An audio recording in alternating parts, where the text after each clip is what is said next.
আসসালামু আলাইকুম, আপনারা কেমন আছেন? স্বাগত আমার এই ভিডিওতে। আমি বিশ্বকাপ উপলক্ষে প্রেডিকশন ভিডিও বানাচ্ছি। গ্রুপ রাউন্ডে প্রেডিকশন করেছিলাম প্রথম, সেটা সে জুন মাসের 7 তারিখে।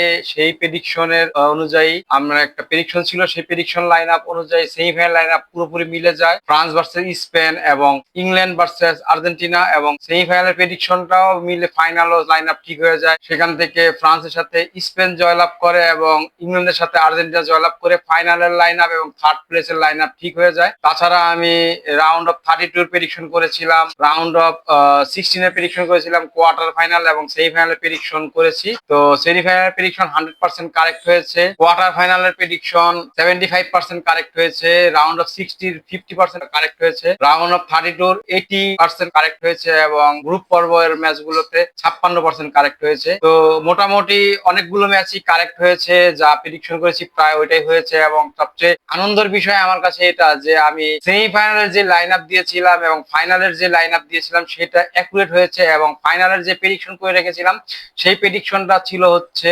আর্জেন্টিনা ভার্সেস স্পেন, এবং থার্ড প্লেসের ম্যাচটা হবে হচ্ছে ফ্রান্স ভার্সেস ইংল্যান্ড, এবং ফ্রান্স ভার্সেস ইংল্যান্ডের ম্যাচের প্রেডিকশন হচ্ছে ফ্রান্স 2 ইংল্যান্ড 1, থার্ড প্লেস পাবে ফ্রান্স। আমার প্রেডিকশন এটাতে আমি এখনো বহাল রইলাম। ফাইনালের যে প্রেডিকশন সেখানে আর্জেন্টিনা 2 এবং স্পেন 2, শেষে টাইব্রেকার হবে। টাইব্রেকারে আর্জেন্টিনা 5 গোল এবং স্পেন 4 গোল দিবে, এবং আর্জেন্টিনা টানা ব্যাক টু ব্যাক চ্যাম্পিয়ন হবে এবং চতুর্থ বিশ্বকাপটা নিবে। এই যে এইখানে 4টা স্টার যোগ হবে বা একটা বেশিও হবে, এটা যদিও আমার 2 স্টার থাকাকালীন এই জার্সিটা কিনা, এই বিশ্বকাপ যদি জয়লাভ করে সেক্ষেত্রে তারা 4টা স্টার যোগ করবে, এবং আমি আশা করব আমার প্রেডিকশন কারেক্ট হবে এবং আর্জেন্টিনায় চ্যাম্পিয়ন হবে এবং মেসির হাতে আমরা আরো একটি বিশ্বকাপ দেখতে চাই এবং আর্জেন্টিনা টিমের সাথে আরেকটা বিশ্বকাপ দেখতে চাই।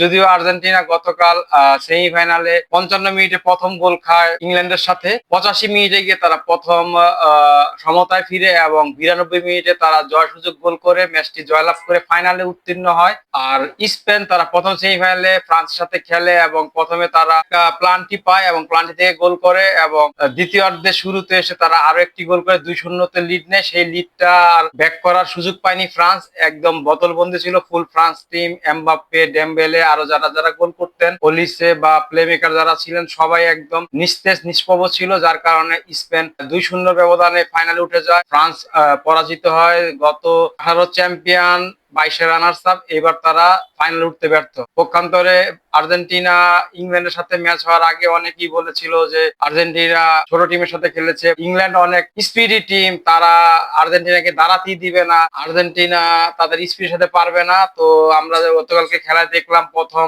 45 মিনিটে একটা রেসলিং খেলার মতো একজন আরেকজনের দলের প্লেয়ারকে ফেলে দিচ্ছে, এবং অনেক সময় দেখেছি যে বলে টাচ থাকলেও ইংল্যান্ডের প্লেয়াররা পরে গিয়ে তারা ফাউলের আবেদন করছে। তো এরকম মারামারি, এমনকি প্রথম 30 মিনিটে কেউ কারো বার পোস্টের শট অন টার্গেটে কোনো শট মারতে পারে নাই। 30 মিনিট পরে এনজো ফার্নান্দেজ একটা শট মারে, তাও বার পোস্টের বাইরে দিয়ে চলে যায়। তো এই ছিল অবস্থা, গোল শূন্য ড্র থাকে। বিরতি থেকে এসে 55 মিনিটে ইংল্যান্ড গোল করতে সমর্থ হয়, প্রথম গোল, এবং তারা আস্তে করে ব্যাকফুটে খেলে এবং লো ব্লকে ফুটবল খেলা শুরু করে।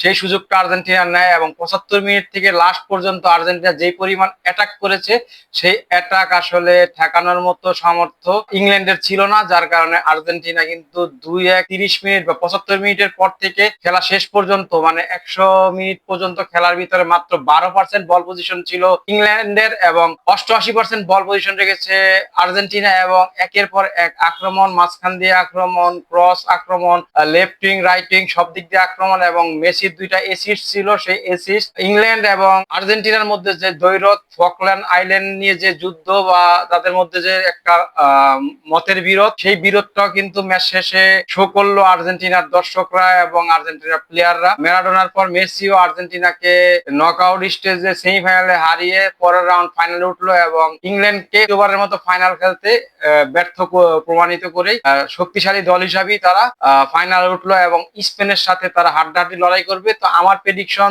2-2 হবে এবং আর্জেন্টিনা 5টা দিবে ট্রাইব্রেকারে গোল এবং স্পেন দিবে 4টা। কিন্তু আমি মন থেকে চাই যে ট্রাইব্রেকারে যাতে না যায়, মেইন টাইমের মধ্যেই খেলা শেষ হয় এবং মেইন টাইমের মধ্যেই যদি আর্জেন্টিনা জয়লাভ করে। আর যদি না জয়লাভ করতে পারে সেক্ষেত্রেও বেশি একটা কষ্টের কিছু হবে না, কারণ ইউরোপ থেকে কিন্তু স্পেনকে সাপোর্ট করেই ফাইনালে এনেছি।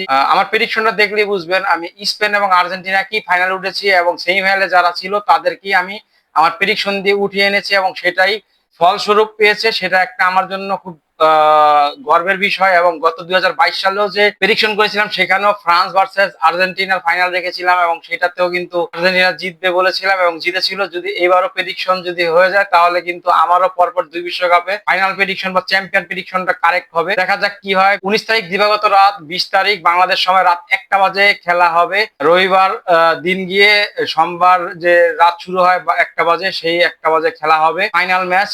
অধীর আগ্রহে অপেক্ষা করছি এই ফাইনালে কি হয় এবং প্রেডিকশনটা কি মিলে যায় কিনা, আর আর্জেন্টিনা কি তাদের 4 নাম্বার স্টারটা কি তারা যোগ করতে পারে কিনা তাদের জার্সিতে, নাকি স্পেন দ্বিতীয় স্টার যোগ করে, তো দেখা যাবে সেই দিন। আর তার আগে 18 তারিখ দিবাগত রাত 3টা বাজে তৃতীয় স্থানীয় ম্যাচ ইংল্যান্ড ভার্সেস ফ্রান্সের। সবাই এই 2টা ম্যাচ বাকি আছে এই বিশ্বকাপের 2026-এর, সবগুলো ম্যাচ দেখার আমন্ত্রণ রইল। এবং আমার ভিডিওটি ভালো লাগলে অবশ্যই লাইক, কমেন্ট, শেয়ার দিতে ভুলবেন না। সবাই ভালো থাকবেন, সুস্থ থাকবেন। আসসালামু আলাইকুম।